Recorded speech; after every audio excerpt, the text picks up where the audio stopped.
Good morning, everybody. Today is Wednesday, July 15th.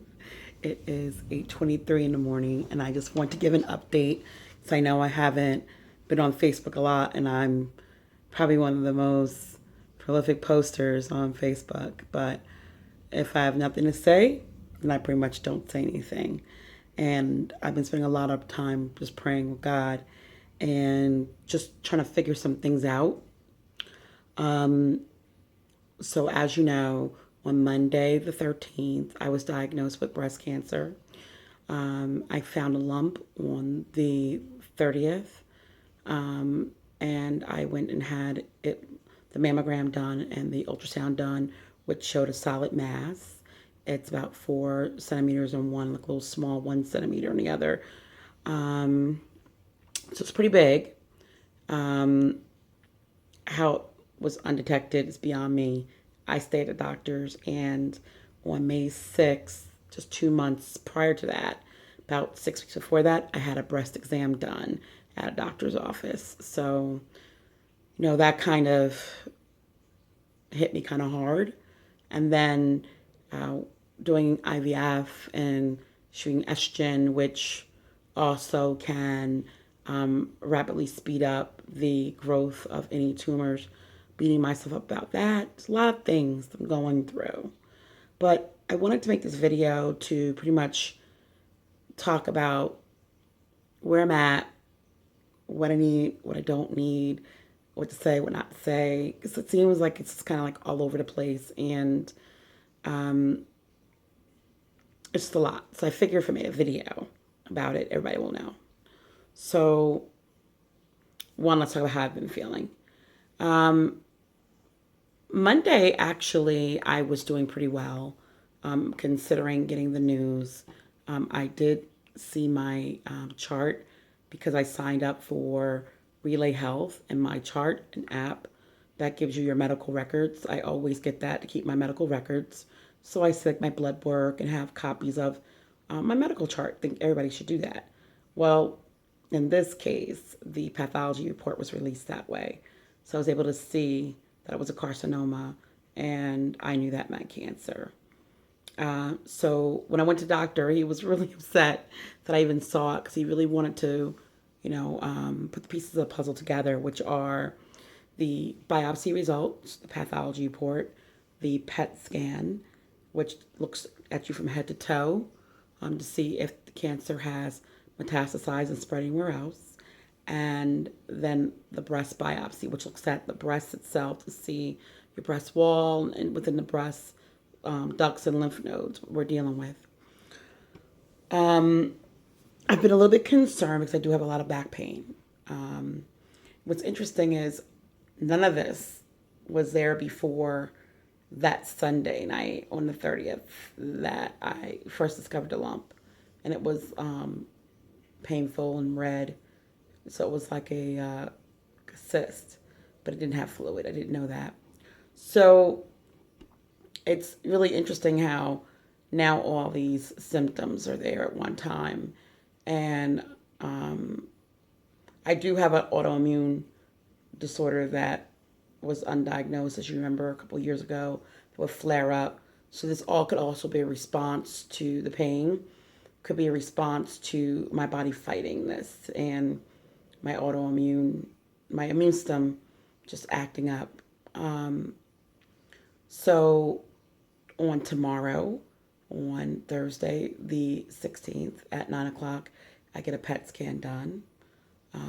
I'm still, the breast MRI, the earliest I can get that done is the 26th. I'm trying to get it done earlier than that by calling maybe another hospital. The problem is that I need to have it with contrast. I'm allergic to IV contrast, so I'd rather be in a hospital setting to have a Benadryl drip, IV drip at the same time. So those, you think that having the diagnosis is like it. And I mean, I cried. I cried and cried and cried because I knew something was wrong with my body. The way my body was responding, I knew something was wrong. So I cried, cried, cried, cried, cried. and I haven't cried since Sunday, probably at church. Um, so I go through phases of being overwhelmed and then acceptance and getting myself readied for the next steps. Um, so that's what's going on with that.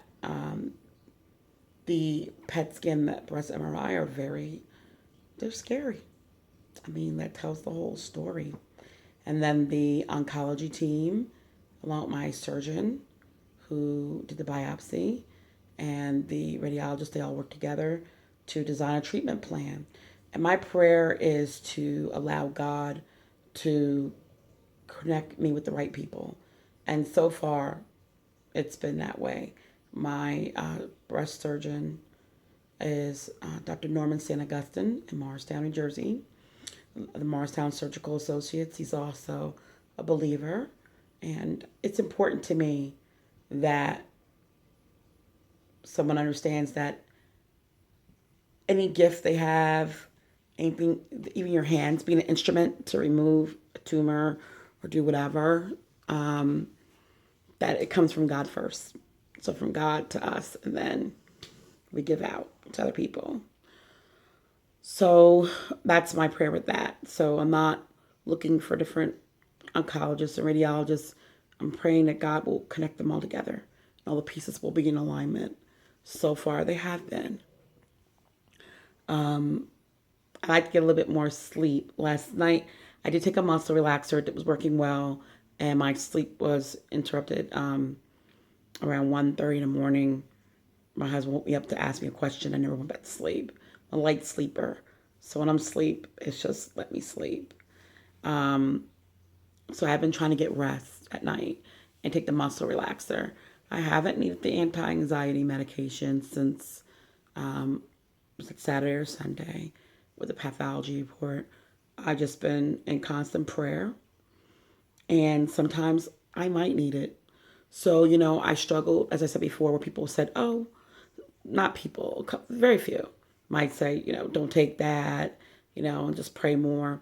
If I was diabetic, I would take, and I needed insulin, I would still take insulin, right?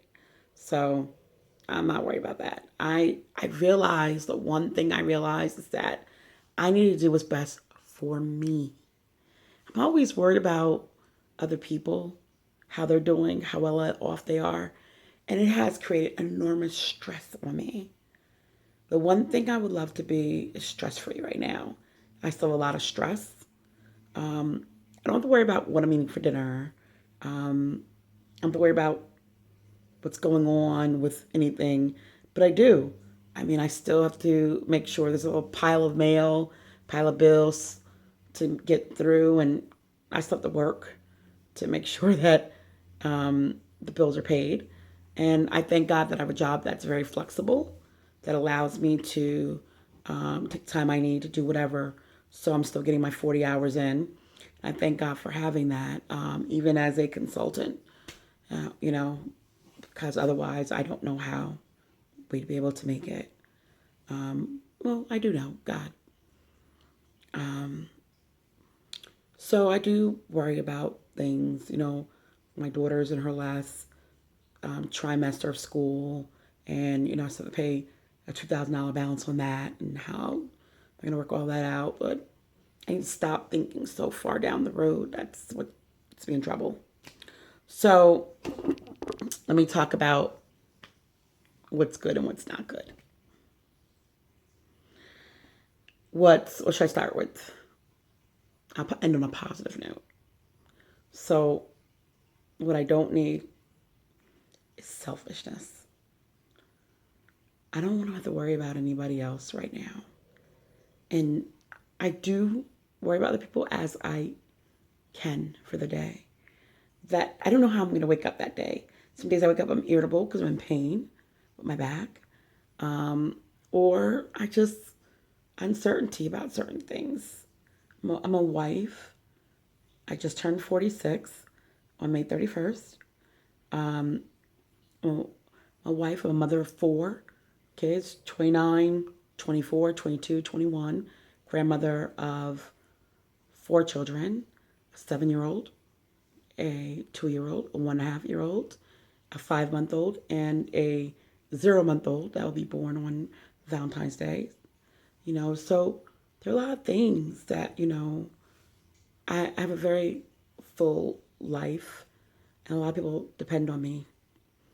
Um, I'm trying to get back into doing things and being as normal as possible. That's probably the hardest part, is being as normal as possible. I'm usually this upbeat, talking, laughing person, and it comes in doses right now because sometimes I just don't feel like talking. I don't feel like being upbeat. And I think the worst thing for me is to sit in this room, like the living room or the bedroom, and not go anywhere. I could be here all day and I'm not, and do my work from here and not doing other things. And then it just gets you just, I'm not, it either gets you in your thoughts or it gets you just stagnant where you just can't experience joy. I had so many plans for the summer. I had plans every single weekend. I was going to look on a calendar and mark different activities, at least 2 to 4 activities that were going on in New Jersey that I could attend. And I haven't done that. It seemed like since the day of my pathology report, I feel like everything stopped and froze. Time froze for me. And I have to realize that time doesn't freeze for everybody else. Their life goes on. People can feel, sad and sorry and pathetic, but life goes on for them. I'm not mad about that at all. But what I don't need is people trying to mold me into who they think I should be. So with that, that includes, you don't even know some of the conversations that I've had. That's why I'm a little bit slow in communicating back. I will write people back or call people back, but I have to take things in doses and people in doses sometimes because I'm trying to stay calm and positive. And, so what I don't need are people who are trying to want me to address things the way they want me to. And not about the faith, not about having faith. I think we should have faith and that I should have faith. And I am a woman of faith. But I mean the ones, like comments like, if I don't feel like doing something, then I don't want to do it. Don't make me want to do it because you want to do it. If I don't want to do it, I don't want to do it. I need to be who I need to be for that day, that minute, that second, that hour, whatever it is. Let me be who I need to be. I am constantly working to get through this with God and experiencing my natural humanness and frailty. I'm trying to get through it the best way I can. There's no manual on this. And if there is one, it's a lie because each person is different. Each person has different dynamics of friends and faith and social, financial, everything. So that's probably one of the biggest hurdles I have is people wanting me to be who they want me to be. And so I don't need that. So I don't need selfishness. I don't want to worry about you. I don't want the worry. Um, Here I am struggling with dealing with having a breast cancer diagnosis, and then I still have people in my immediate family who are still being unhealthy. Can't do anything about it, but it bothers me, but I have to learn to let that go. What I can do about that is me being healthy. So, I had this for about a year. And make no mistake, obesity plays a role in cancer women. So we need to be careful about that. And, this weight has come off. That's another thing. I had the personal trainer coming. I just had to wait for the knee injection, got that done. Then this happened. So you just don't know when life is going to happen. So we need to really just make sure we just stay as healthy as possible. So I'm trying to be on this quest that if it doesn't come off a tree and from the ground, I'm not eating it, or the ocean. I'll eat the ocean. So I will eat fish. So I'm learning that. So with the NutriBullet, I have the book that, some recipes, and I have this. Now, anyone who knows me knows it's brand new too. Anyone who knows me knows I don't like to drink anything with colors. But you know what? It's about being healthy, and I'm going to fight this with everything I have. Clean out these toxins out of my body because cancer is a toxin, and just give it my best shot. So all I can do, and have a healthier lifestyle. So look forward to the weight dropping off, and that's what I've been doing. I'm a little bit thirsty now, so I need to drink some water. You know I do not like water, but homegirl's been drinking some water. So that also could be from the muscle spasm medication. Some medications dry you out, so I have to drink a lot. The good news is that I still have full functions, going to the bathroom, everything like that, and so I thank God for those things. I do plan on going to King's today in Whole Foods to meet with someone and talk with people about some of the list of foods that I saw are cancer fighting power foods, like pomegranate. It doesn't look like it's bleeding, but you know what? It's not about that. I said, if I've got to pinch my nose and get it back up in there, I will do this in Jesus' name. In Jesus' name. What else do I need? Encouragement. So I talked about the people who aren't encouraging, or you know, someone had mentioned to me that to be careful what I put on social media, because people will pray against you, like PREY, and not pray for you, PRAY. They're going to do that whether they want, whether social media or not. We don't need social media to wish bad on anyone. But I pray that no one is praying on me, and that we all are coming together and praying, because prayers are what's getting me through this. I mean, it's just God. So one thing I asked one of my friends to do was to give me scriptures, healing scriptures, and scriptures of encouragement. So here's one. It's 1 Corinthians 2 and 5, and I know it's backwards on here. But it says that your faith should not stand in the wisdom of men, but in the power of God. And I like that, because no matter what, it's still going to be the power of God. Like I said, I'm a little nervous about the PET scan, because all of a sudden everything hurts, from my stomach to my back to everything hurts. And Satan will try to put all those things in your mind and your head. But it's the power of God. So our prayer that I need is that this is not spread to anywhere else in my body, and that I don't have to, the going through will be easy for me. I think the going through is what's got me the most. I know when I had thyroid cancer 8 years ago, the going through was rough. I didn't share it with a lot of people, but it was rough. And I really struggled and suffered. I remember one night after surgery being in pain, and I couldn't even get anyone to come and help me, to come and talk to the doctors that know I'm in pain. And I just put on my headphones and listened to gospel music, and God got me through the night. Something about that morning light, I tell you. Whew. So these prayer cards, the words of encouragement, I love it. So what I do need and want, visits are fine. You can come see me. I need to laugh and get out. I was like in a depressed state yesterday, but I went to church, and it wasn't a long service, but just getting out and having someone come pick me up and getting in the car and feeling the air across my face and just feeling the breath of God through the wind just was so therapeutic for me. So going out felt good, and getting dressed, like, oh, you look good. I even went to I just saw when I went to go see my pathologist, and I already knew what the result was. I still dressed up because, I'm trying to still feel well by making myself look better, keep my hair done and things like that. What else do I need? So encouraging words, checking in. I love it. I will get back to you.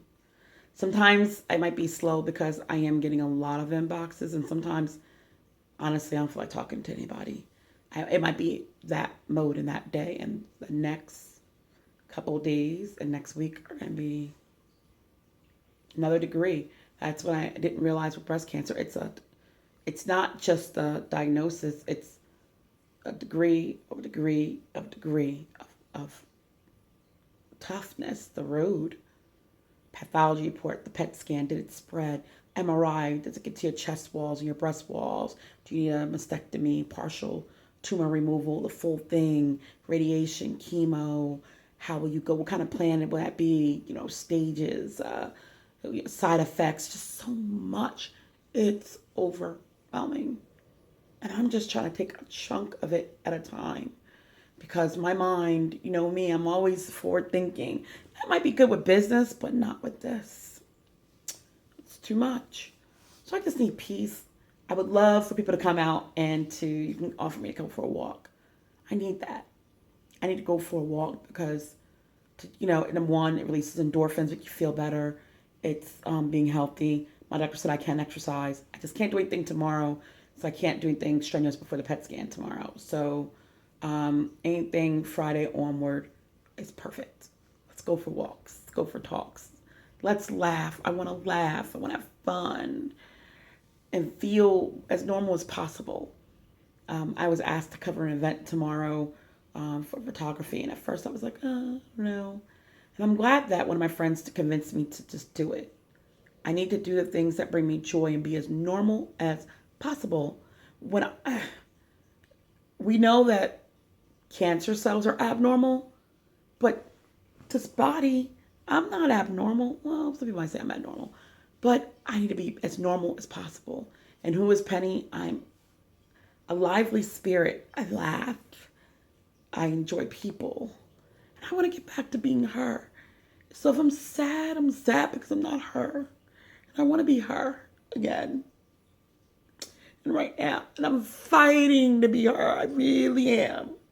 But it's tough. It's so tough. So I'm working on it. And you help by positivity.